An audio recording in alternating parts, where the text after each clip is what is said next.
शरीफ में बड़ी बरकत है। दुरूद शरीफ में बड़ी बरकत है। दुरूद का मतलब है अल्लाह के नबी के लिए रहमतों की बरकतों की दुआ मांगना।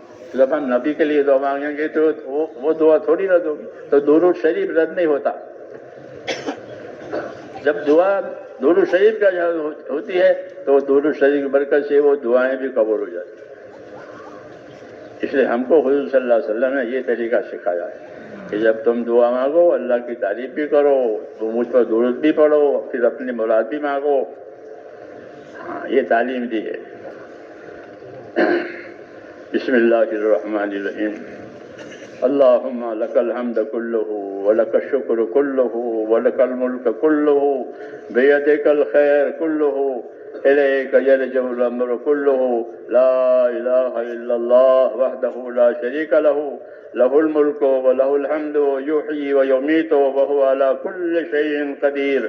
अल्लाहुम्मा अंता अहक्कु मन ज़ुकिर व अहक्कु मन उबिद व अंशरु मन इब्तग़िया व अरअफ़ु मन मलक व अजवद मन सुइल व औसा मन आता। अल्लाहुम्मा अंता अहक्कु मन ज़ुकिर व अहक्कु मन उबिद व अंशरु मन इब्तग़िया व अरअफ़ु मन मलक व अजवद मन सुइल व औसा मन आता। अल्लाहुम्मा अंतल मलिक ला शरीक लक बल फर्द ला निद्द लक कुल्लु शैइन हालिकुन इल्ला वजहक लन तुता इल्ला बिइज़निक व लन तुसा इल्ला बिइल्मिक तुताउ फतशकुर व तुसा फतग़फिर।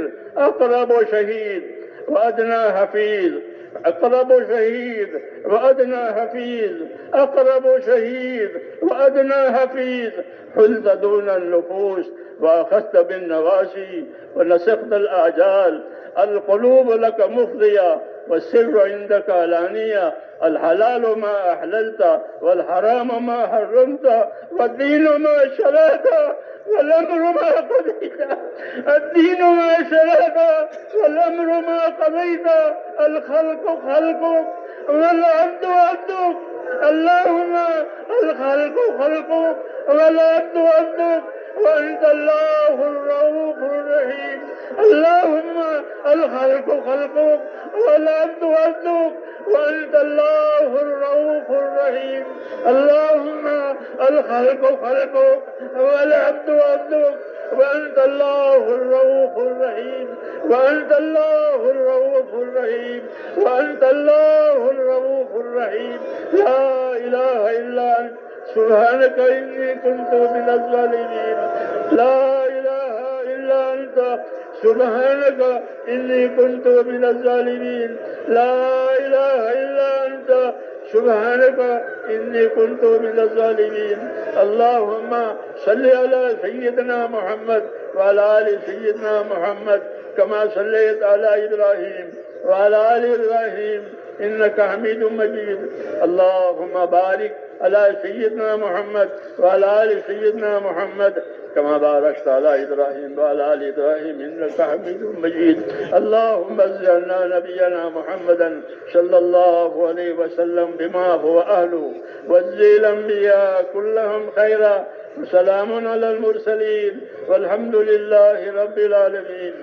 ربنا ظلمنا أنفسنا ربنا ظلمنا أنفسنا وإن لم تغفر لنا وترحمنا لنكونن من الخاسرين. ربنا ظلمنا أنفسنا وإن لم تغفر لنا وترحمنا لنكونن من الخاسرين. ربنا ظلمنا أنفسنا وإن لم تغفر لنا وترحمنا لنكونن من الخاسرين. ربنا إننا آمنا فاغفر لنا ذنوبنا وقنا عذاب النار. فاغفر لنا ذنوبنا وقنا عذاب النار.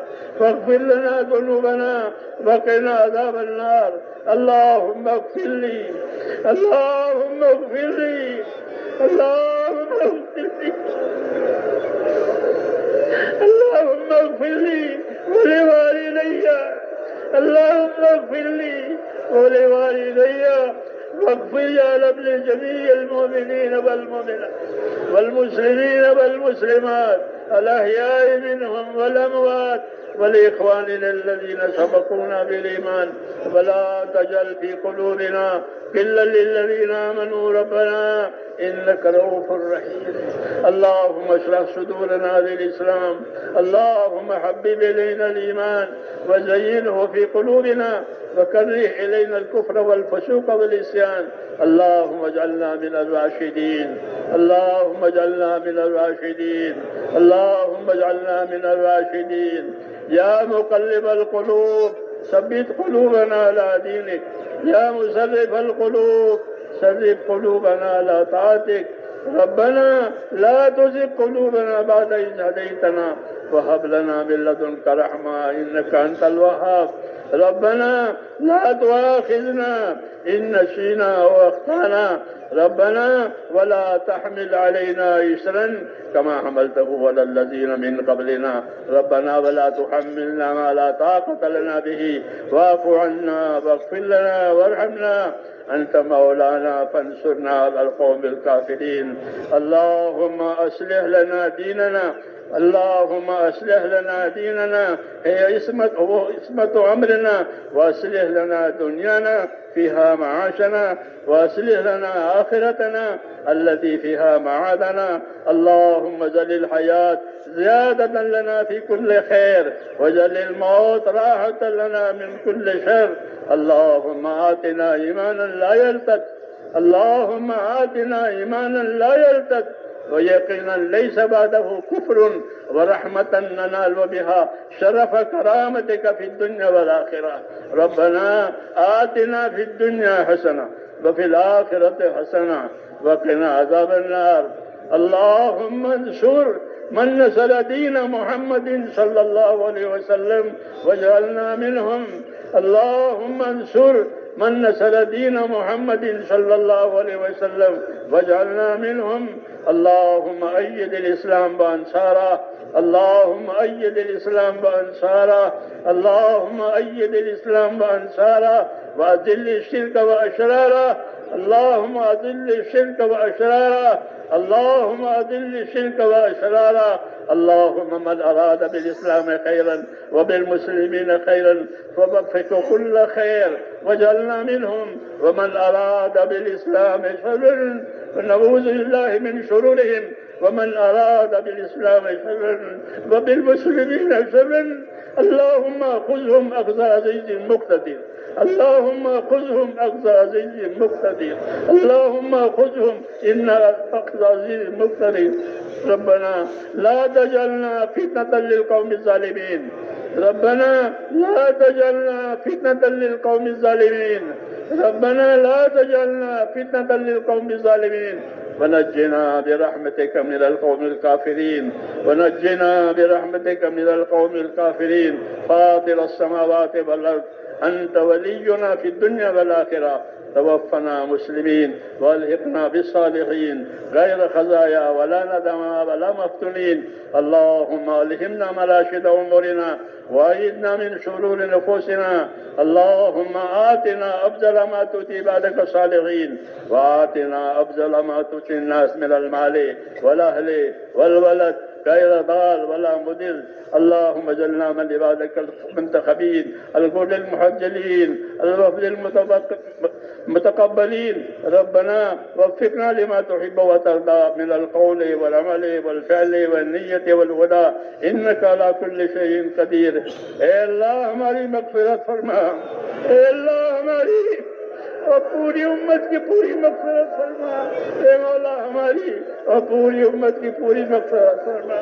پوری امت پر سے اپنی ناراضگی کو اٹھا لے اے اللہ، اپنی بخت اور ناراضگی کو امت پر سے اٹھا. اے اللہ موجبات مغفرت موجبات رحمت ہم امت کی زندگیوں میں پیدا فرما. اے اللہ موجبات مغفرت اور موجبات رحمت ہم امت کی زندگیوں میں پیدا فرما. اے اللہ موجبات مغفرت موجبات رحمت ہم امت کی زندگیوں میں پیدا فرما. جس عالی مقصد کے لیے اللہ اس امت کو وجود دیا گیا ہے اس پوری مقصد کی طرف پوری امت کی رہبری فرما دے.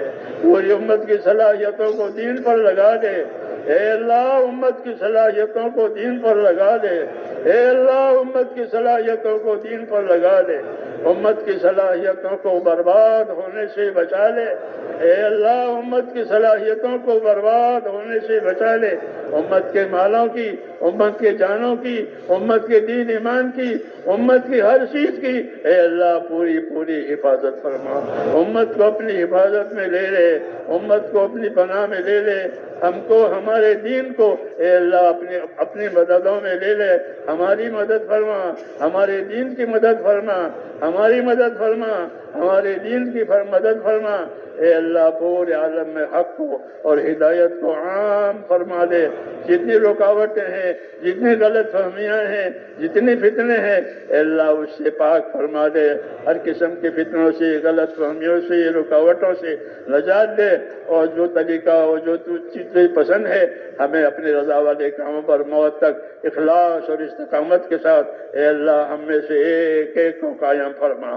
مرنے کا وقت آوے تو ہم میں سے ایک ایک کو کمال ایمان کے ساتھ اے اللہ موت نصیب فرما، توفنا مسلمین والحقنا بالصالحین غیر خزایا ولا ندامہ ولا مفتونین، اے اللہ ہمارے پریشانوں کی پریشانیاں دور فرما، اے اللہ امت کی پریشانیوں کو اٹھا لے، اے اللہ امت کے اندر سے اسباب پریشانیاں اٹھا لے، امت کی پریشانیوں کو اے مولا دور فرما دے، امت کی مشکلات کو آسان فرما دے، امت مشکلات میں ہے، امت پریشانیوں میں ہے، اس لیے امت کی مغفرت بھی فرما اور امت کو پریشانیوں میں سے نکال لے، اے اللہ مشکلات میں سے امت کو نکال لے، بیماریوں میں سے، ہر قسم کی دشواریوں میں سے عافیت نصیب فرما کر اس عافیت کو تیری اطاعت پر لے جا، ہم کو اپنی اطاعت اور عبادت کی توفیق سے مالا مال فرما، اے اللہ ہم کو اپنی اطاعت کی توفیق عطا فرما، اپنی عبادت کی توفیق عطا فرما، ہماری صلاحیتوں کو اے مولا دین پر لگا لے،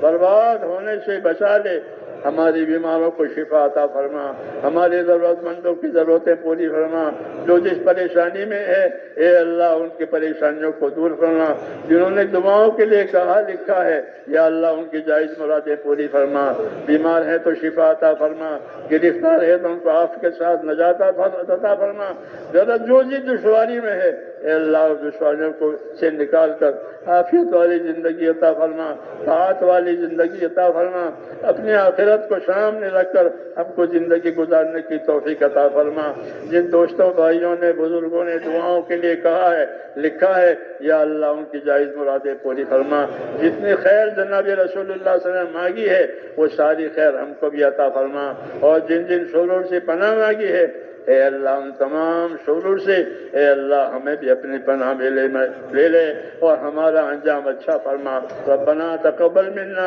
انك انت السميع العليم وتب علينا انك انت التواب الرحيم، وصلى الله تعالى على خير خلقه محمد وآله وصحبه اجمعين برحمتك سبحان ربك رب العزة عما يصفون وسلام على المرسلين والحمد لله رب العالمين.